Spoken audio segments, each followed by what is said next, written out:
자, 그러면은 이 첫 번째 책인 초기 불교 입문 초기 불전 연구원의 강목 스님이 지은 책인데, 읽어 나가겠습니다. 1. 10가지 족쇄와 네 부류의 성자. 초기 불전에서 인간은 크게 범부와 성자의 둘로 구분된다.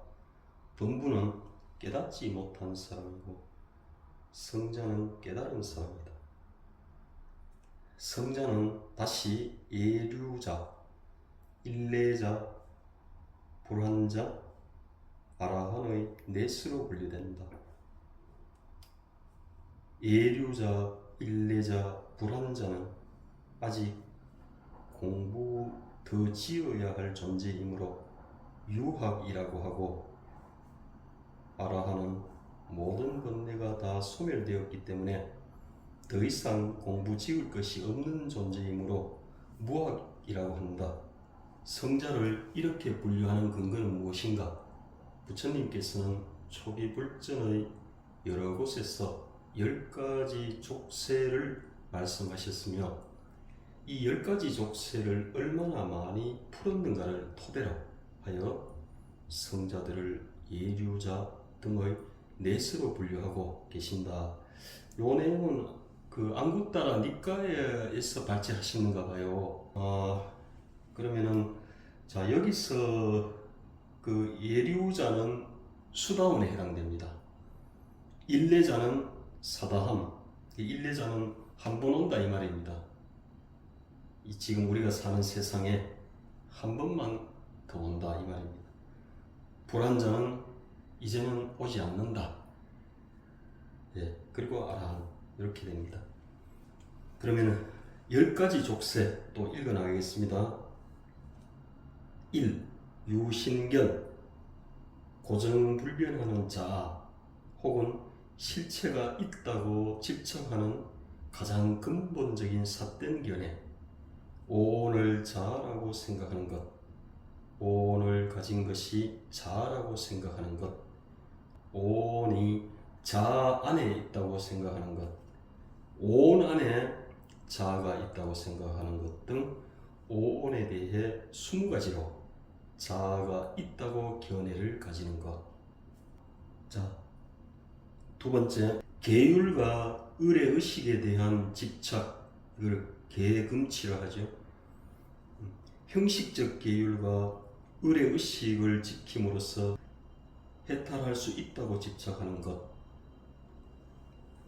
세 번째, 의심, 불법성, 계율, 연기법 등을 회의하여 의심하는 것. 네 번째, 감각적 욕망, 감각적 쾌락에 대한 욕망, 즉 눈, 귀, 코, 혀, 몸을 통한 5가닥의 감각적 욕망. 다섯 번째, 적이, 반감, 증오, 분개, 적대감 등을 뜻하며 성내는 마음과 동의어. 여섯 번째, 색계에 대한 탐욕, 초선부터 제4선까지의 색계선으로 실현되는 경지에 대한 집착. 일곱 번째, 무색계에 대한 탐욕, 공무변처부터 비비상처까지의 무색계선으로 실현되는 경지에 대한 집착. 여덟 번째, 자만, 내가 남보다 뛰어나다, 동등하다, 못하다고 생각하는 마음. 아홉 번째, 들뜨고 불안한 마음. 열 번째, 무명, 사성제를 모르는 것.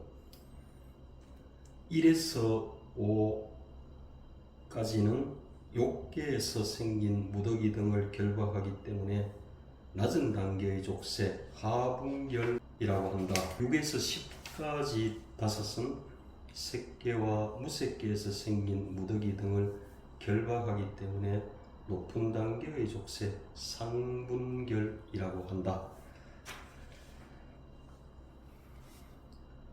초기불전에서 예류자는 유신견, 계율과 의뢰의식에 대한 집착, 의심의 세 가지 족쇄가 완전히 풀린 성자이고, 일례자는 이 세 가지가 완전히 풀렸을 뿐만 아니라 감각적 욕망과 즉이의 두 가지 족쇄가 아주 엷어진 성자라고 설명한다. 불안자는 다섯 가지 낮은 단계의 족쇄가 완전히 풀려나간 성자이고, 아라한은 10가지 족쇄를 모두 풀어버린 성자로 나타나고 있다. 이 내용 역시 앙구타라 니카야에서 인용하신 듯합니다. 예, 그러면은 이제 내용은 다 읽었고요.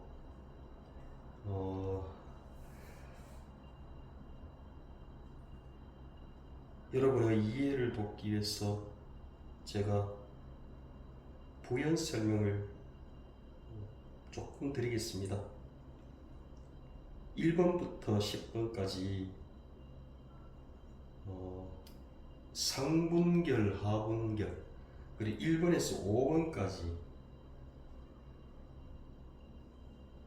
요 내용은 욕계에서 생긴 결박이기 때문에 낮은 단계라, 그래서 하분결, 또 6번부터 10번까지는 색계나 무색계에 대한 무색계에서 생긴 결박이기 때문에 상분결, 높은 단계에서 생긴 결박이라고요. 상분결이라고 이렇게 분류를 하고, 유신견과 금치견, 개금치, 또 의심, 요 세 가지의 족쇄가 완전히 풀리면 수다원 단계를 합니다. 이 책에서는 그 예류자라고 이렇게 표현을 하는데, 같은 의미입니다.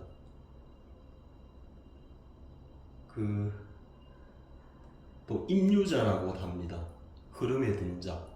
어떤 흐름이냐 하면은 진리의 흐름, 삼법인을 깨우친 진리의 흐름에 든 자. 그래서 그 예류자, 임유자. 그리고 예류자는 이제 그 우리가 예비고삭 하잖아요, 그죠? 그 성인의 흐름에 이렇게 예약을 해놨다 이 말이죠. 그러한 흐름에 들어가 있다. 예. 그래서 첫째 유신견에서는 하여간 그 삼법인을 깨우쳐야 되죠. 또 이 자, 그 무아, 왜 무아인지, 무아에 대한 확연한 깨우침이 있어야 된다는 말. 무아에 대한 확연한 깨우침이 첫째 중요하다는 거죠. 제 1번으로 올려놨죠. 두 번째 이제 계금치라는 것은 고행이나 그 제사나 이러한 의뢰, 의식, 미신적인 어떤 그런 거죠.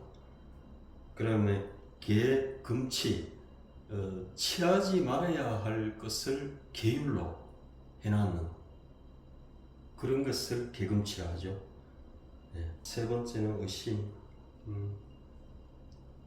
이게 우리가 이 불교의 이론이나 그 수행 체계나 부처님 말씀이나 깨달은 성자들 그 말씀에 대한 그 의심, 아직까지 확신이 안 드는 것. 사실 이렇게 확신이 드는 것도 상당히 중요한 겁니다. 우리가 그 한 생을, 한 번의 생을 오로지 이번 생에 모든 것을 걸고 수행을 하는 사람 입장에서는 진짜 이 어느 방법이 중요한지가 첫째 알아야 되지 않습니까? 그거 알기까지도 오랜 세월이 걸려요, 사실은. 수행법이 얼마나 많습니까? 진짜 성자의 흐름에 들고 성자가 되고, 성자가 되는 게 중요한 게 아니라 벗어나는 게 중요하죠. 이 결박으로부터 자유로워지는 거예요, 됩니다. 그 수행이 깊어질수록 그 내면이 그렇게 자유로워지고, 나중에는 이 자유로움조차도 사라져버리는 완전한 그 진짜 참자유죠, 그게. 그래서 수행이라는 거는 뭐가 된다기보다도 그 완전한 자유.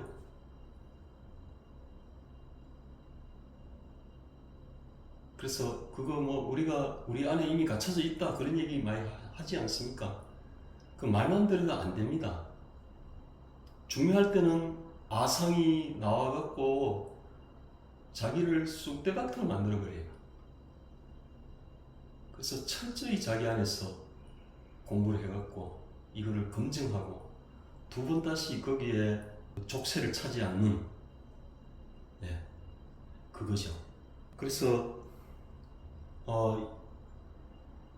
참으로 벗어나려면은, 참으로 자유로워지려면은 이렇게 수행을 해야 된다는, 흔들림 없는 결정을 내리기까지가 시간이 걸립니다. 또 인연이 바로 또 그러한 인연에 닿는 분도 있지만 이런 게 다 자기 공덕입니다. 저처럼 수년을 이거 해보고 저거 해보고, 그래 한 테마씩 뭐 한 10년씩 해봐도 그래 다 내려놓고 이렇게 결론을 내리기까지가 오랜 시간과 그 마음입니까?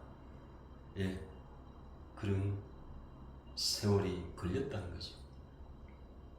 그래서 공덕이 약하면 이렇습니다. 그래서 의심에 대해서는 이렇게 하면은, 이 수행법으로 하면은 진짜 완전히 자유로워지고 완전히 벗어난다, 이런 확신이 들기까지가 사실, 그래서 의심이라는 부분이 이거 뭐 단순하게 이렇게 받아들이서는 이게 이해가 안 돼요. 의심하니까 뭐 의심 안 하면 되지 이렇게도 우리가 생각할 수 있잖아요. 그렇지 않습니다.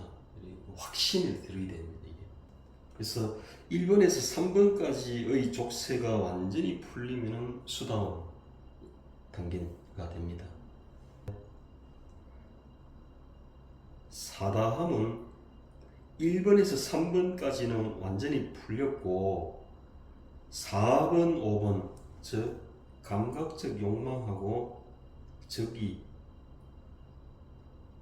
요 단계는 많이 풀렸지만 아직도 엷은 단계의 그 족쇄가 남아있는 단계입니다. 그래서 아직까지도 미세한 번뇌가 있다 이 말입니다. 그 욕망과 그 적대감, 증오, 이러한 것이 아직은 좀 남아있다 이 말입니다. 그래서 사다함은 4, 5번이 아직은 좀 남아있다, 열어진 단계다, 그렇게 이해를 하시면 되고요. 그 다음에 아나함은 1번에서 5번까지 이 족쇄가, 이 결박이 완전히 풀렸습니다. 뿌리까지 뽑혔습니다.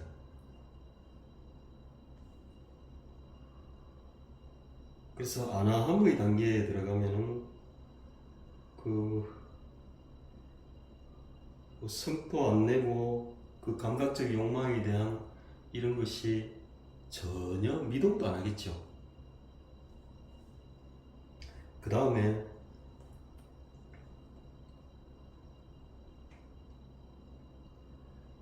아라한의 단계는 1번에서 10번까지의 족쇄가 완전히 다 풀려버렸습니다. 그래서 더 이상 순위할 것이 없다, 없는 단계, 무학이라고 합니다.